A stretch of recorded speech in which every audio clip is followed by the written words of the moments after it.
Detectives at the Juja police station in Kiambu County are investigating the mysterious death of a 19-year-old college student whose body was found on the ground floor of an apartment building near JKUAT under unclear circumstances. The body of Belinda Wekesa was discovered by locals, lying dead with visible injuries. Police say they're probing the circumstances that led to her death to ascertain if she committed suicide or she was pushed by someone. As part of the probe, police have in custody a male friend who was with the deceased at the time of the incident. Investigators will be seeking to detain the boyfriend for investigation purposes as they wait for an autopsy to ascertain the cause of death. Elvis Kibiwot Rotich, you are being charged with the offense of murder, contrary to section 203. Elvis Kibiwot Toroitich, the prime suspect in the murder of 19-year-old Belinda Kayanga, has been formally charged. Appearing before the Thika High Court, the JKUAT student pleaded not guilty and was released on bond. Investigators allege that Toroitich invited Belinda to his Juja residence, where an altercation broke out involving him and another man and the deceased. The dispute escalated, leading to Belinda's tragic death. The next measuring in the February of May 2025 for further objections. Meanwhile, the court urges the parties to study the evidence and consider plea bargaining. So you'll be remanded at Nairobi, remand home, pending processing on board. Dark Echoes 254. Juja. To a stranger, it is just a dusty stop along the Thika superhighway. A landscape of red soil, endless construction, and the shimmering gates of Jomo Kenyatta University. But to the thousands of students who call it home, Juja is a heartbeat. It is a city of hustle, where neon-lit barbershops stay open until dawn, where the smell of street food mingles with the exhaust of transit buses, and where the dream of a degree feels close enough to touch. But look closer and you will see the cracks in the concrete. Beyond the lecture halls lies a sprawling maze of private hostels and Airbnbs, unmonitored, unregulated, and increasingly dangerous. In this concrete jungle, the line between a vibrant student life and terrifying tragedy is thinner than a hostel wall. And in March 2025, for 19-year-old Belinda Wekesa, the line finally snapped. Belinda Wekesa was a 19-year-old student at the Uzuri Institute in Thika. In the classroom of Thika, she was building a foundation for her career, a young woman known for her focus and vibrant spirit. She had only just begun to navigate the vibrant, chaotic world of university life.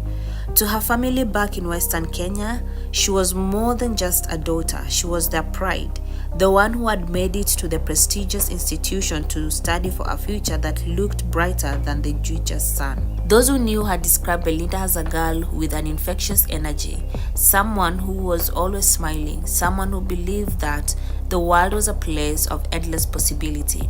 She was the kind of person who checked in with her parents, who shared her dreams with her friends, and who carried the quiet weight of being a pioneer for her family. At 19, she wasn't just a student, she was a promise. On the side of this story stood Elvis Kibiwot Toroitich. He wasn't a stranger lurking in the dark or a criminal from the streets of Nairobi. He was a fellow student, a peer, a young man who shared the same lecture hall and the same campus walkways as the thousands of other ambitious youths in Juja. To the outside world, he was just another face in the crowd of Jomo Kenyatta University, a boyfriend, a partner, someone Belinda trusted enough to share her time and her heart with. But behind the ordinary exterior lay a darkness that no one saw coming, until on Tuesday afternoon in March, when the young man Belinda believed was her protector became the primary suspect in her brutal end. The air in Juja on February 7, 2025 was thick with the typical energy of a university town. Belinda Wekesa, a 19-year-old student, wasn't far from her world at JKUAT, where she arrived at a rented apartment in the heart of Juja. She had been invited there by her boyfriend Elvis Kibiwot Toroitich, a second-year student who shared her academic cycle. As she climbed the stairs to the 4th floor room, there was no reason to suspect that the door she was about to enter would become the boundary of her life. She walked into the apartment and found not just Elvis but another man. The metal door clicked shut, the lock turned, and the familiar sound of the Thika superhighway outside began to fade into a terrifying, localized silence. Inside the small space, the atmosphere shifted almost instantly from a social visit to a pressure cooker. A quarrel broke out, a sharp, jagged disagreement that quickly escalated beyond words. According to investigators and witnesses, the room became a scene of chaotic violence. In the heat of the altercation, Elvis allegedly snapped, attacking Belinda and even attempting to stab the other man present in the room.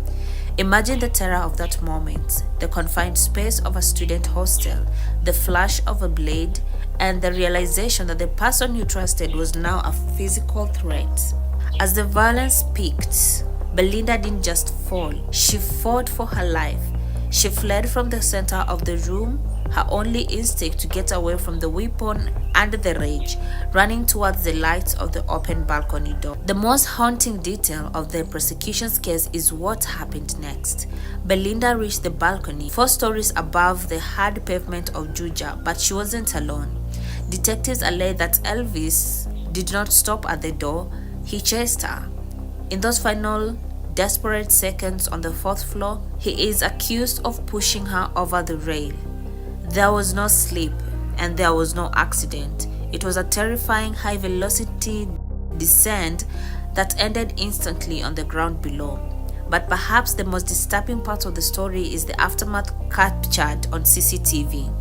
Witnesses and investigators claim that after the fatal fall, instead of calling for an ambulance or crying out in shock, Elvis attempted to conceal the crime. He was seen trying to hide her body, a calculated attempt to erase the evidence of a life he had just interrupted. The arrest of Elvis Kibiwott Toroitich was not a quiet affair. After the fatal fall on February 7th, the Juja community was in a state of high alert. Detectives moved in on the rented apartment, sealing off the 4th floor room as a forensic crime scene. They didn't just find a distraught boyfriend, they found a series of inconsistencies that pointed towards a calculated struggle. Key to the arrest was the CCTV footage from the building. It's reportedly captured the moments leading up to the tragedy, the arrival, the movement within the building, and most chillingly, the aftermath. As the footage was analyzed, the story of a slave began to crumble. Elvis was taken into custody almost immediately, but the legal battle was just beginning. He was held for 30 days in detention, a period where detectives from the Juja DCI worked around the clock to record statements from the crucial third witness who had been in the room. They tracked the blood patterns and analyzed the knife that Elvis had allegedly used to threaten both Belinda and the other man. By the time he was led out of the cells, the charge was no longer a question. It was murder. In March 2025, the scene shifted from the dusty street of Juja to the cold, formal hall of the Thika High Court. The atmosphere was electric. Outside, students from JKUAT and Uzuri Institute stood shoulder to shoulder, their presence a silence, heavy reminder of the life that had just been lost. Inside, Elvis Kibiwott Toroitich stood before Judge Florence Muchemi. The second-year JKUAT student stripped off his campus anonymity was formally charged under Section 203 of the Penal Code. The court fell silent as the charges were read aloud. Elvis looked on as the prosecution detailed the chase onto the balcony and the alleged attempt to conceal Belinda's body. When asked for his plea, his voice was clear, not guilty. Then came the moment that turned grief into fury. The court granted Elvis a bond of 500,000 shillings. To the family of Belinda Wekesa, who had traveled from Western Kenya to see the man accused of killing their daughter, this felt like a price tag on her life. The judge urged both parties to study the evidence and even suggested considering a plea bargain, a move intended to speed up the legal process, but one that felt like an insult to the protesters outside. As Elvis was remanded to the Nairobi remand home pending the processing of his bond, the Justice for Belinda movement only grew stronger. They weren't just fighting for an arrest anymore, they were fighting against a system that seemed ready to let a suspect walk back into the same street where Belinda had taken her final breath. As the doors of the Nairobi remand home closed behind Elvis, the story of Belinda Wekesa began to transform. It was no longer just a police file in Juja, it had become a mirror reflecting a terrifying reality for every student in Kenya. From the lecture hall of JKUAT to the busy campus of Uzuri Institute in Thika, a single question began to haunt the dormitories: how safe are we behind our own locked doors? It grew into a national conversation about campus dating violence, the silent epidemic where the person you love is the very person you should fear. This wasn't an isolated tragedy. Belinda's name joined a growing, heartbreaking list of young women whose academic journey ended in a morgue. The statistics from 2025 tell a chilling story. Nearly one woman killed every day in Kenya, many of them university students, at the hand of intimate partners. The red flags that counselors talk about, the jealousy, the controlling behavior, the sudden outburst of rage, weren't just psychological terms anymore. In Belinda's case, they were the precursors to a chase onto a fourth-floor balcony.